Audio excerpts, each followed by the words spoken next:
नमस्कार दोस्तों, धनतेरस की और दीपावली की आपको और आपके पूरे परिवार को गांव कनेक्शन की तरफ से ढेरों बधाइयाँ। हम आशा करते हैं कि आपने अभी तक दिवाली की सब तैयारियां तो पूरी कर ही ली होंगी और दोस्तों और परिवार के साथ मिलकर आप इस दीपों के त्योहार पर जो है रोशनी, प्यार और मिठास सब तरफ फैलाएंगे। तो चलिए अब नज़र डालते हैं गांव कनेक्शन के गांव बुलेटिन पर, जिसमें आप देख सकते हैं बीते हफ्ते की ग्रामीण भारत से गांव कनेक्शन की 7 मुख्य खबरें।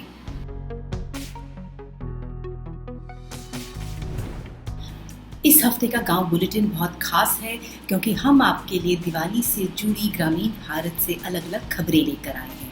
हमारे गांव बुलेटिन की जो पहली खबर है वो वाराणसी उत्तर प्रदेश से है, जहां पर जो प्रजापति समाज है, जो कुम्हार हैं, जो मिट्टी का काम करते हैं, उनको जो है पिछले कुछ सालों में बिजली से चलने वाला जो चाक हैं जिसपे ये लोग मिट्टी से दिए और बर्तन बनाते हैं, वो सरकार के द्वारा दिए गए हैं, जिसके चलते इन कुम्हारों की आमदनी जो है काफ़ी बढ़ गई है। हमने कुछ ऐसे कुम्हारों से बात करी जिनका ये कहना था कि जहाँ वो पहले सिर्फ दिन के 500 रुपये कमा पाते थे दिवाली के समय पे, वहीं पर अब बिजली से चलने वाले चाक से जो है उनका प्रोडक्शन करीब दुगना हो गया है और उनकी दिन की कमाई दिवाली के समय पे है जो 1000 से 1200 रुपये तक की भी हो गई है। तो चलिए देखते हैं गांव बुलेटिन की पहली खबर वाराणसी उत्तर प्रदेश से। जैसे हाथ से चलाते थे चाक, वो वाले से ये वाले से हम डबल माल बना पा रहे हैं। अभी तक 147 चाक जो है प्रजापति समाज के लोगों को दिया जा चुका है। मान के चलिए कि हम लोग 30 से 40 हजार रुपए कमा लेते हैं दीपावली पे। इलेक्ट्रिक मशीनें आ जाने के बाद पत्थर वाले चाक वगैरह से इसका इलेक्ट्रिक चाक से उस पर दुगना काम हो रहा है और दुगनी तैयारी हो रही है, इसलिए हम लोगों को लाभ है मशीनों से। इससे जो है इनकी आमदनी में काफी वृद्धि हुई है और संतुष्ट हैं ये लोग। गांव बुलेटिन की दूसरी खबर भी जो है वो दीपावली त्योहार से ही जुड़ी हुई है और वो भी वाराणसी उत्तर प्रदेश से ही है। जैसा कि आप सब जानते हैं, वाराणसी जो है फूलों के व्यापार के लिए बहुत माना जाता है। वहाँ पर रोज जो है क्विंटल्स के हिसाब से जो है फूलों की खपत होती है, क्योंकि वहाँ पे इतने मंदिर और इतने पूजाघर हैं जहाँ पे रोज फूल जो है इस्तेमाल किए जाते हैं। दिवाली और नवरात्रि के दौरान जो है फूलों की खपत बहुत ज़्यादा बढ़ जाती है और इससे जो फूल उगाने वाले किसान हैं वाराणसी में, उनका बहुत बहुत फ़ायदा होता है। गांव कनेक्शन जो है हाल ही में चिरई गांव नाम का एक ब्लॉक है वाराणसी का, वहाँ गया और वहाँ के जो सारे के सारे गांव हैं वो फूलों की खेती के लिए माने जाते हैं। गेंदा हो गया या जैस्मिन हो गया या गुलाब हो गया, अलग अलग तरह की ये लोग फूलों की खेती करते हैं और इसका जो व्यापार है वाराणसी में किया जाता है।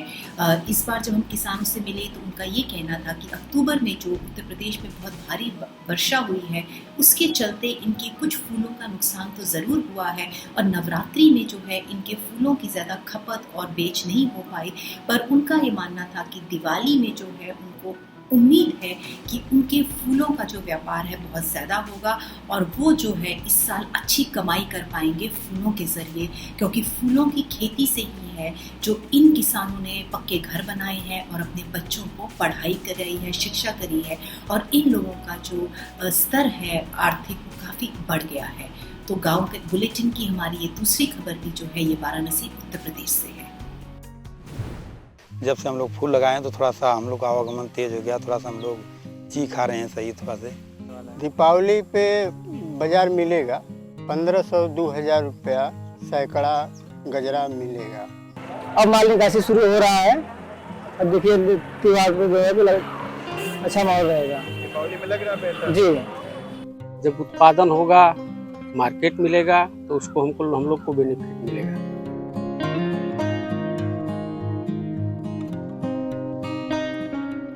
इनकम तो अभी तो कुछ नहीं हुई। नवरात्रि में जो है कि थोड़ा सा जो है मार्केट था, उसके बाद तो फिर डाउन चल रहा है।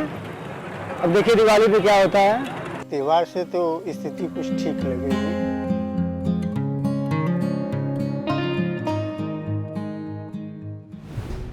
और गांव बुलेटिन की तीसरी खबर पे जाने से पहले मैं आप लोगों को बताना चाहूँगी कि गांव कनेक्शन ने जो है हाल ही में एक रिपोर्ट पब्लिश करी है जिसमें हमने दिवाली से जुड़ी मिठाइयाँ, व्यंजन और स्नैक्स की रेसिपीज़ हैं उनको पब्लिश किया है। आप भी जो है ये जो मिठाइयाँ हैं, चाहे वो बेसन के लड्डू हो, बालूशाही हो या जो मठरी हो, इनको जो है अपने घर में बना सकते हैं, क्योंकि दिवाली के समय पे इन चीज़ों की बहुत खपत होती है। पर बाज़ार में जो मिठाई मिलती है या जो स्नैक्स मिलते हैं उसमें अलग अलग तरह के पदार्थ मिलाए हुए होते हैं जिससे हमारी स्वास्थ्य को काफ़ी हानि होती है। तो आप गांव कनेक्शन की वेबसाइट www.gaonconnection.com पर जाकर जो है इन रेसिपीज़ को पढ़ सकते हैं और जल्दी से जो है अपने घर में इन सब मिठाइयों को बना सकते हैं, अपने दोस्तों, अपने परिवार वालों को खिला सकते हैं और खुद भी इनका मजा उठा सकते हैं। तो चलिए हम गांव बुलेटिन की तीसरी खबर पे नजर डालते हैं जो उन्नाव उत्तर प्रदेश से है। दिवाली से ठीक 20 दिन पहले जो है दशहरे का त्योहार मनाया जाता है। पर क्या आप जानते हैं उन्नाव में जो दशहरे का त्योहार है वो देश भर के दशहरे के त्योहार से 6 दिन के बाद मनाया जाता है। जी हाँ, उन्नाव में जो रामलीला है और जो दशहरा है वो पूरे देश के हिसाब से और भी देर से मनाई जाती है और ये प्रथा जो है पिछले 150 साल से चली आ रही है।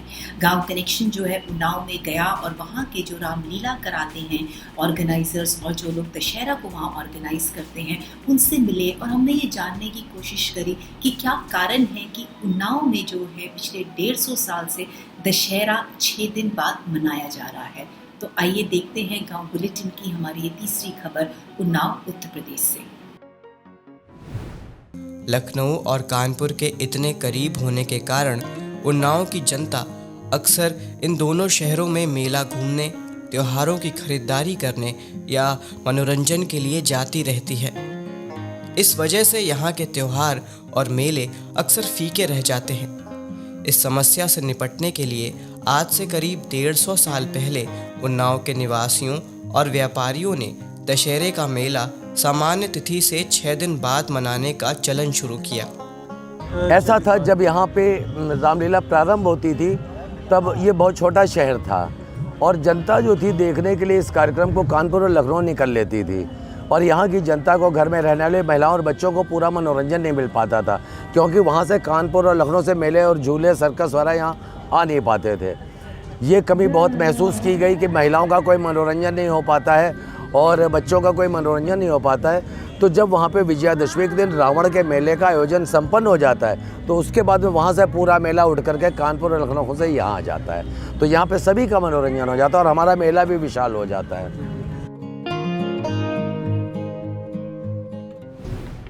गांव बुलेटिन की हमारी चौथी खबर के लिए चलिए चलते हैं कश्मीर। कश्मीर के जो घर हैं उसमें ज़्यादातर लोग जो हैं चावल खाते हैं और वहाँ पे चावल की खेती काफ़ी बड़े स्तर पर होती है। पर पिछले कुछ दशकों में कश्मीरी किसानों ने जो है चावल की खेती को छोड़कर जो है सेब और अन्य फलों की खेती करना शुरू कर दिया है। अगर हम 1975 से 2021 तक के आंकड़े देखें तो जो यहाँ पे फलों की खेती है वो करीब 400% बढ़ गई है। वहीं पर जो धान की खेती है उसमें काफ़ी गिरावट आई है और किसानों से हमने बातचीत करी और वहाँ के जो हॉर्टिकल्चर के एक्सपर्ट्स हैं कश्मीर में उनसे भी हमने बात करी और उन्होंने हमें ये बताया कि किसानों को जो है जब वो फलों की खेती करते हैं उससे उनकी आमदनी काफ़ी ज़्यादा होती है और धान की खेती से वो लोग उतना नहीं कमा पाते हैं।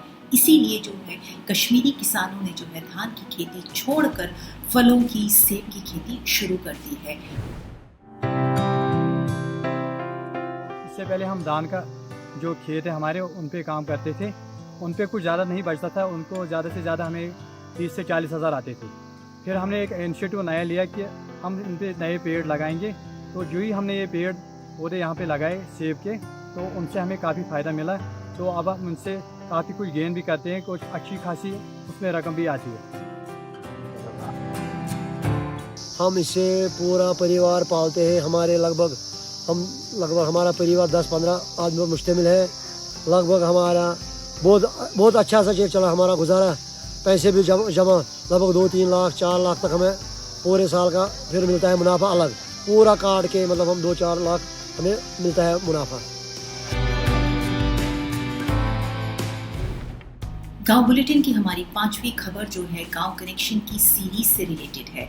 गांव कनेक्शन ने एक सीरीज लॉन्च करी है जिसका नाम है ट्वाइस कर्स्ड, दूसरा बलात्कार। इस सीरीज के अंतर्गत जो है हम बलात्कार पीड़िताओं के घरों में जाकर उन परिवारों और पीड़ितों से मिल रहे हैं जिनका बलात्कार किया गया, पर आज तक उन लोगों को जो है न्याय नहीं मिल पाया है। हम ये जानने की कोशिश कर रहे हैं कि पीड़िताओं के परिवार की इस समय क्या स्थिति है और जो कोर्ट कचहरी के केस चल रहे हैं उनका अभी क्या स्टेटस है। इसी के चलते गांव कनेक्शन जो है पिछले हफ्ते बाराबांकी गया था, जहां पर मार्च 2021 में एक 15 वर्षीय लड़की की जो दलित समुदाय से थी उसका बलात्कार किया गया था। कहा जा रहा है कि गांव के 4 आदमी थे जिन लोगों ने उसके साथ में बलात्कार किया और अब जो है वो कुछ महीने जेल में इन चारों अपराधियों को रखा गया, पर अब वो जो है बेल में बाहर हैं।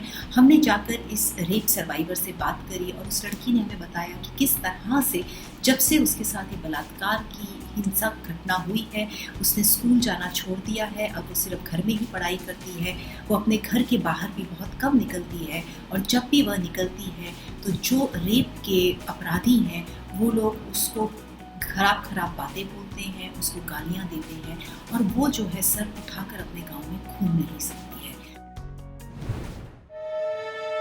ये हम जो इनके सामने आते तो हम तो नज़रें झुका ही लेते हैं, हम तो देखते ही नहीं कि ये लोग क्या कर रहे हैं क्या नहीं कर रहे हैं। लेकिन जो ये लोग हमारे सामने आते हैं, हम इनके सामने आते तो बहुत गंदी नज़र से देखते हैं। जो लोग बंद थे वो भी छूट आए हैं, उनको पहले सज़ा दी गई फिर बाद में वो लोग छूट आए हैं।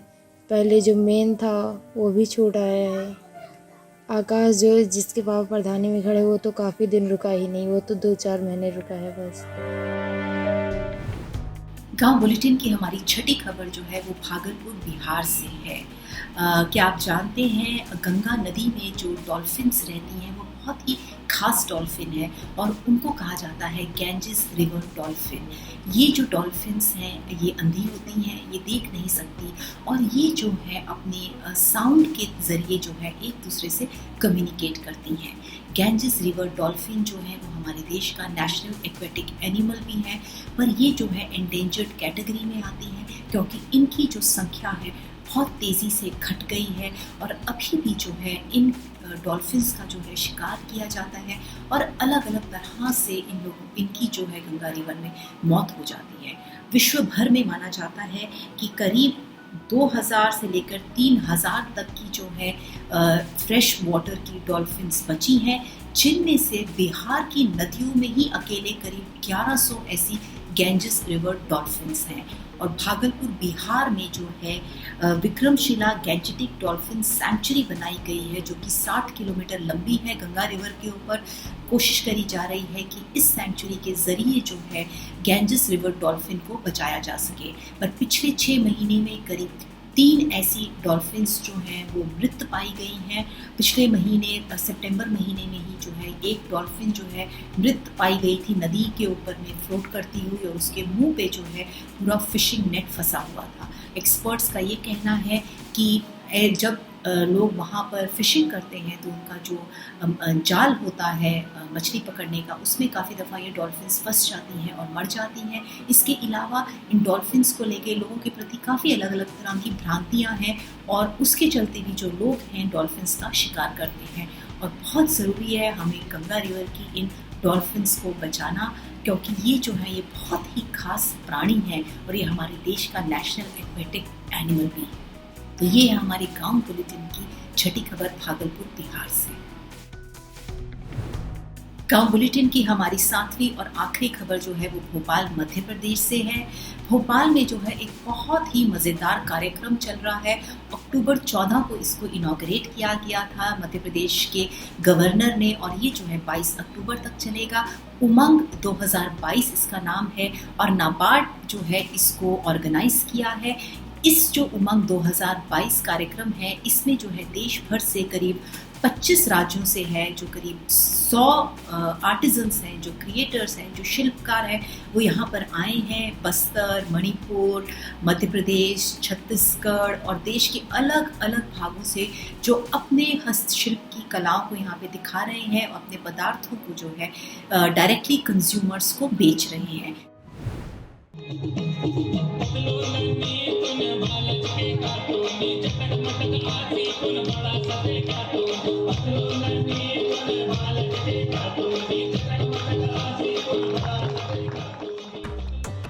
जब तक क्राफ्ट को आप छूते नहीं हैं, उसके पीछे की स्टोरी को नहीं जानते, ये नहीं जानते कि इसे किसने बनाया है, मुझे ऐसा लगता है कि आप क्राफ्ट को कभी अप्रिशिएट नहीं कर सकते। और क्योंकि क्राफ्ट में हर पीस एक डिफरेंट पीस होता है, तो इसमें आर्टिजन या जो उसको बनाने वाले कारीगर हैं उनका होना बहुत ज़रूरी है उस स्टोरी में। तो इसलिए हम लोग मतलब मैं पर्सनली फील करती हूँ कि इस तरीके के एग्जीबिशंस कस्टमर से कनेक्ट करने के लिए, अपने प्रोडक्ट की प्रोसेस को समझाने के लिए बहुत बहुत इंपॉर्टेंट होते हैं। और this has been a tried and tested model. मतलब ऑनलाइन डेफिनेटली बहुत ग्रोथ है आज के दूसरे प्रोडक्ट्स के लिए, बट क्राफ्ट के लिए आज भी ये मेले और एग्जीबिशन बहुत इंपॉर्टेंट है। इसके अलावा आप जानते हैं गांव कनेक्शन ने गांव रेडियो लॉन्च किया है। गांव रेडियो को आप किसी भी समय गांव कनेक्शन की वेबसाइट www.gaonconnection पर जाकर सुन सकते हैं। गांव रेडियो पर आपको अलग अलग तरह के जो है कार्यक्रम मिलेंगे, चाहे वो भक्ति संगीत हो, महिलाओं से जुड़े कार्यक्रम हो, किसानों के लिए कुछ महत्वपूर्ण जानकारी हो, या इसके अलावा जो है बहुत ही प्यारे प्यारे मीठे मीठे लोक संगीत। तो गांव कनेक्शन की वेबसाइट में जाके गांव रेडियो को ज़रूर सुनिए। और इसी के साथ में ये गांव बुलेटिन यहीं पे समाप्त होता है। आप सभी को गांव कनेक्शन की तरफ से दीपावली के पर्व की बहुत बहुत ढेरों शुभकामनाएं। हम आशा करते हैं कि ये त्यौहार और आने वाला साल आपके लिए बहुत ही खूबसूरत और बहुत ही खुशियां लेकर आए। धन्यवाद।